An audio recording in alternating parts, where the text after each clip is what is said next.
Chapter 1. These videos will definitely skip around a lot. So, I was diagnosed with epilepsy at age 7. I started having seizures when I was 5. They were so infrequent that they were like unnoticeable, right? Like no one noticed them. So when they did get noticed, they'd be like, "Oh, Caitlin, you're daydreaming."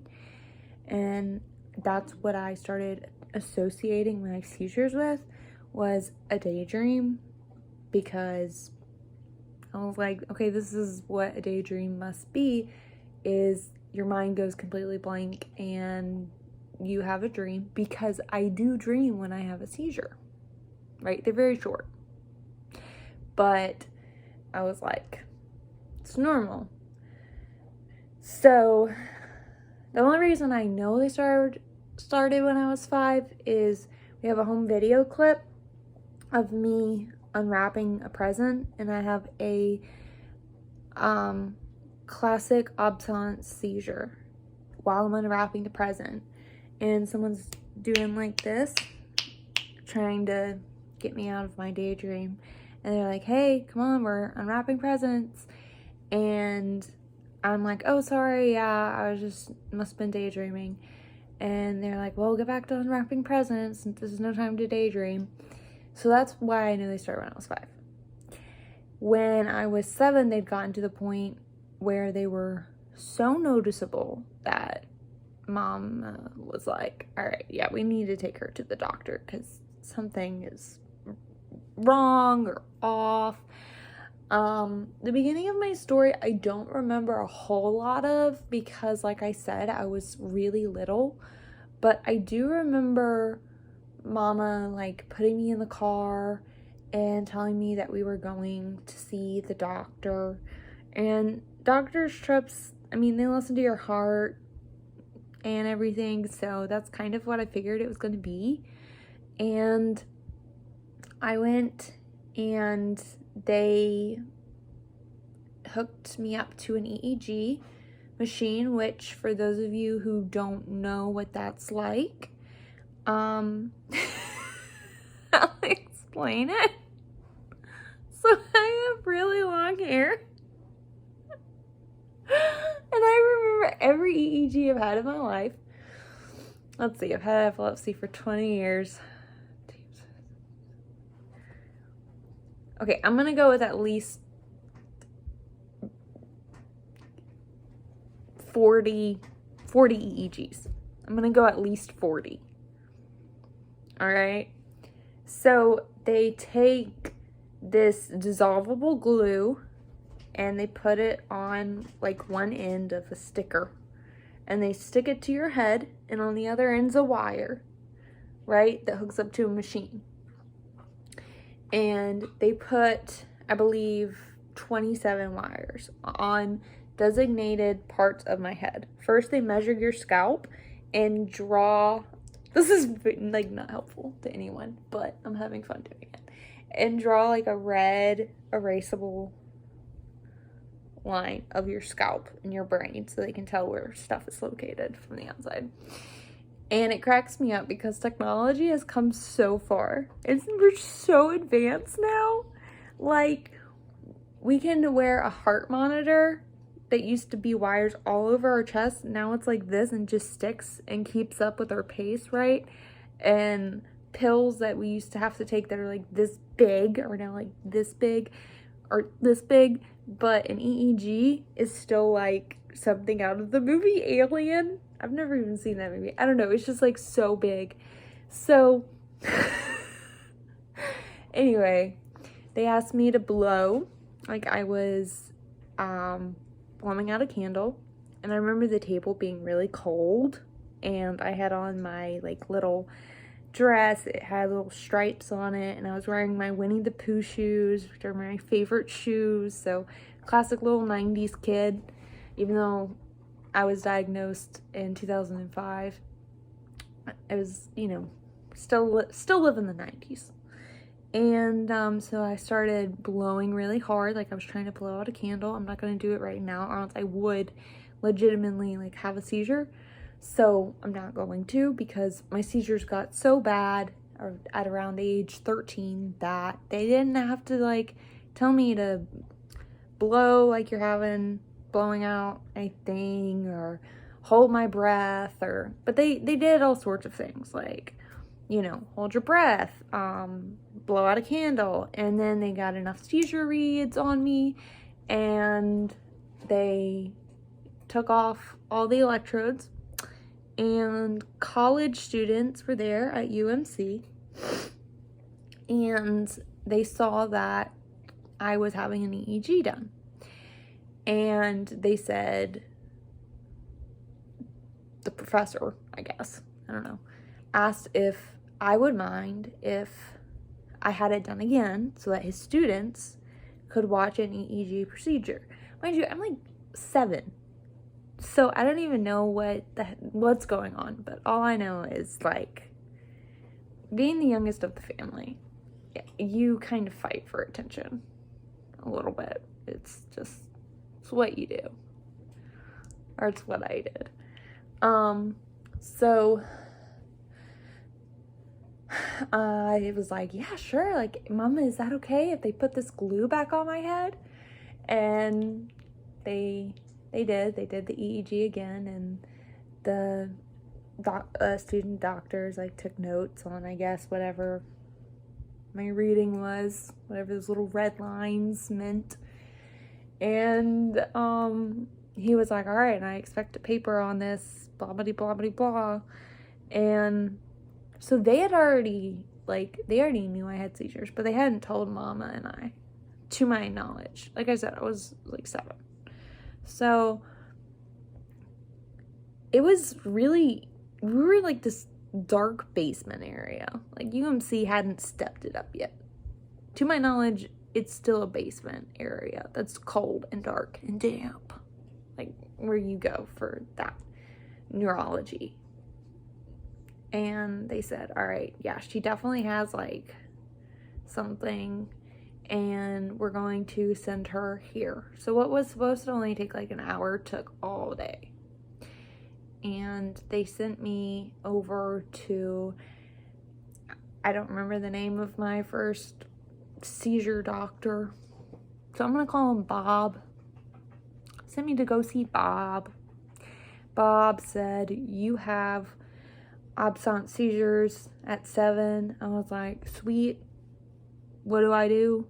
He's like, here's some ethosexamide, you're gonna take this, here's a pamphlet on like epilepsy, and you'll outgrow it when you're 13. I'm like, all right, cool.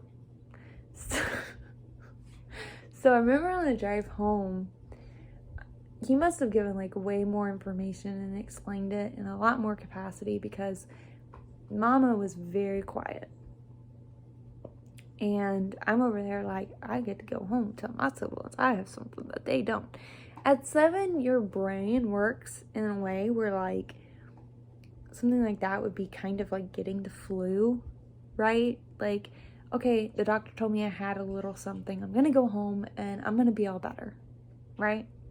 That's just like how a child's mind works.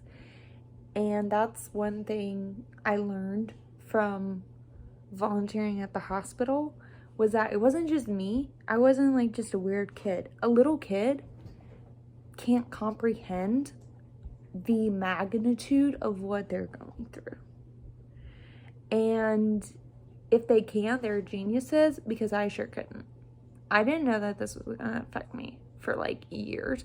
And I'd just been told that the worst case scenario was I'd have to live with it for like, you know, 6 years, possibly 7 at the most.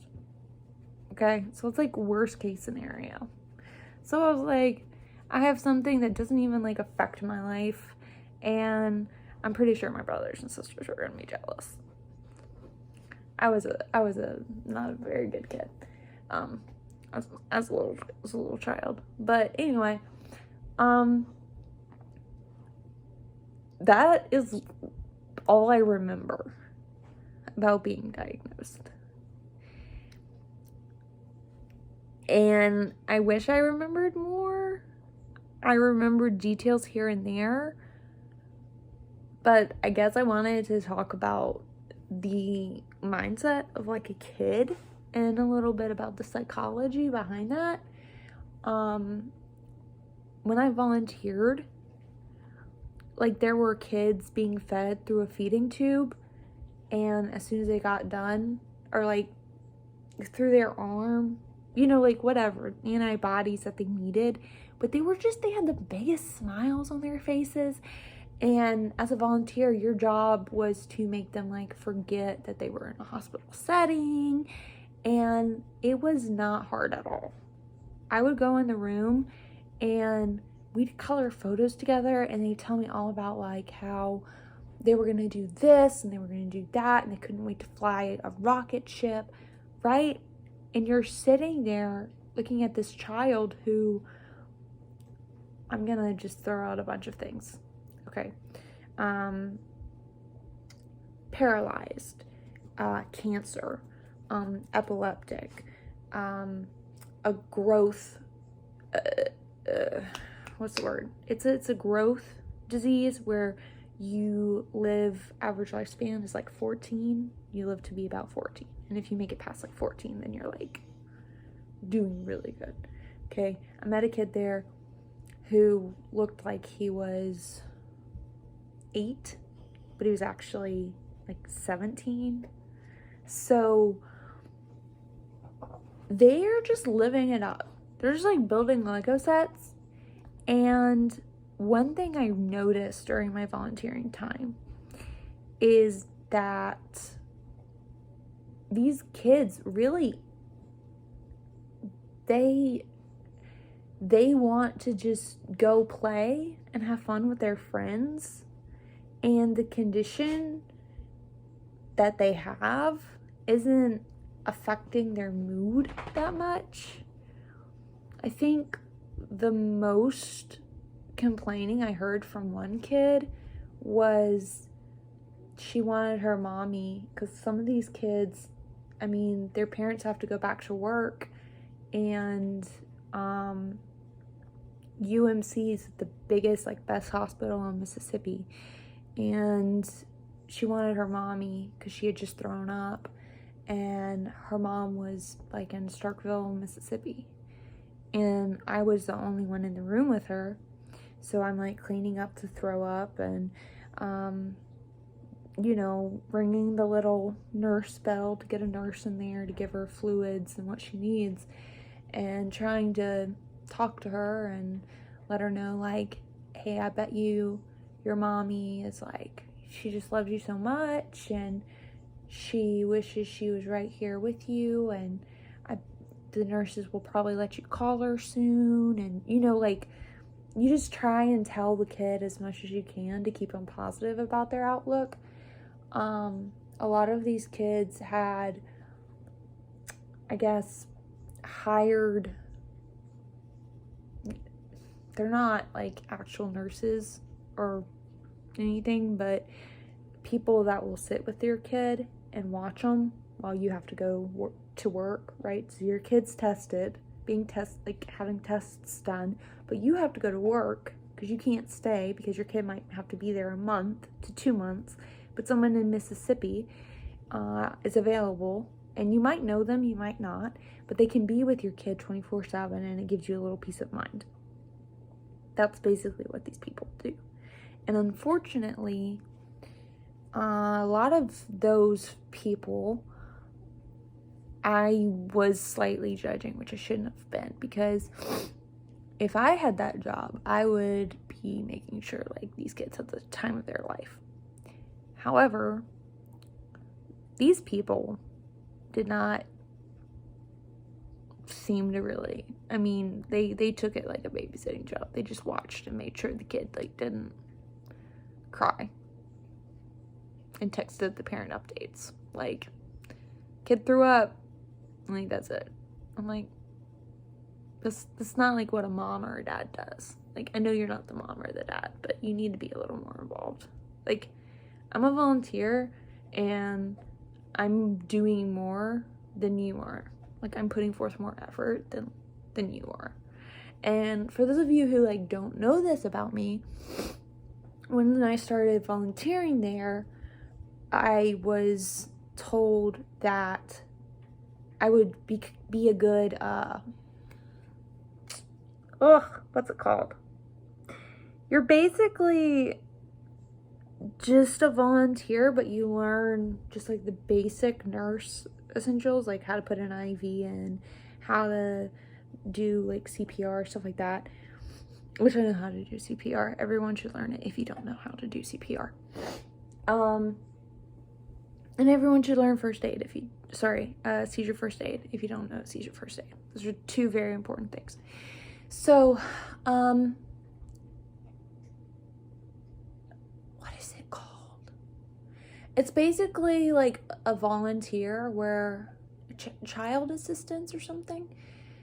And the closest college that offered that course was like 3 hours away, and I was having seizures and couldn't hold down a job, which is why I was a volunteer, because this story will be coming to you soon. Corporations will fire you if they find out you have seizures because they want someone who's dependable, and no one wants someone who's going to be like a liability to them. So I never told any corporation I had seizures, or else I would get fired. So that's like an avenue I looked at when I was looking at what I might go to college for, was being basically what I was already doing, but learning more and becoming certified so I could volunteer and get to do what I was already doing, but get paid for it. And I mean, it was going to be a little more because I was going to be doing some nursing, but it wasn't going to be like just a whole bunch of nursing. And most of the volunteers there, they were volunteering for credits, and then for maybe, I don't know, like getting stuff so they could have pre-experience for what they would do, because they were all going to go to Mississippi State, which is where the closest course was being offered. And then they were like, why are you doing it? And I just basically told them, well, no one will. I keep getting fired because as soon as they find out I have epilepsy, I'm fired. So let go. And I wanted something to do, and it seemed like a worthy cause. So gosh, I need to know that name. But yeah, that was one of the things I looked at when I was looking for career paths. Anywho, this is chapter one. This is just some stuff that happened to me during my time with epilepsy.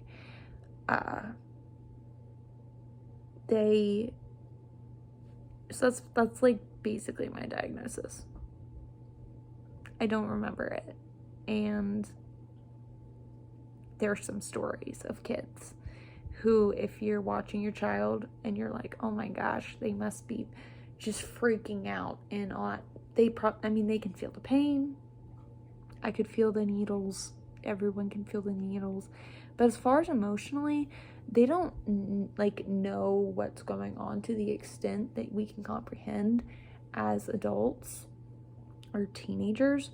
So that was something comforting, because looking back, because if I had been diagnosed, like say right now, I would be absolutely devastated.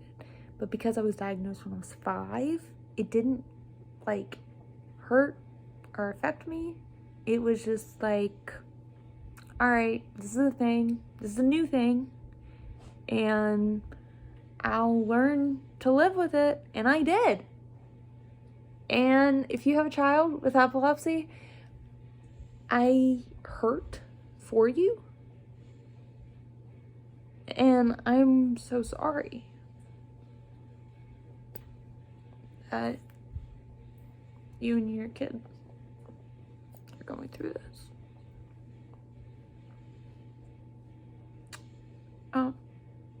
However, depending on the age of your child, they don't know how it will impact them. And hopefully their seizures will go away before they even are able to comprehend it.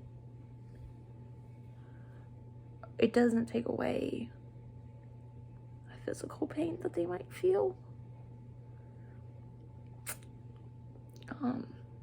My husband's a cancer survivor. I ask him all the time, you know, what was it like? Blah, blah. He was diagnosed when he was 3, I believe, so he doesn't really remember it. And I've heard stories, but again, he was so little that a 3-year-old really can't comprehend how cancer would or is affecting their life. So, yeah, seeing sick kids and having to put a smile on your face is hard, but I always took comfort in the fact that they didn't know what was going on in their life and what could potentially be their life. So I was going to try my very hardest to make every time I saw them like the best time they had. This is a really long video.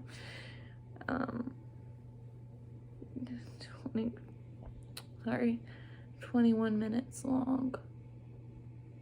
And I just had a seizure, if you caught it. I've actually had 3 seizures in this video. So if you've caught them, I don't know, good job. If you missed them, that's fine too, because absent seizures are not that noticeable, which is why they go unnoticed. And as someone who has them, I get asked a lot, what does it feel like? It feels like you just woke up and you have to orient yourself a little bit. But after 20 years of having it, it's so fast that a lot of times I have the seizure and I'm still just talking and finishing the same sentence I started, finishing the same thought, finishing whatever I'm doing.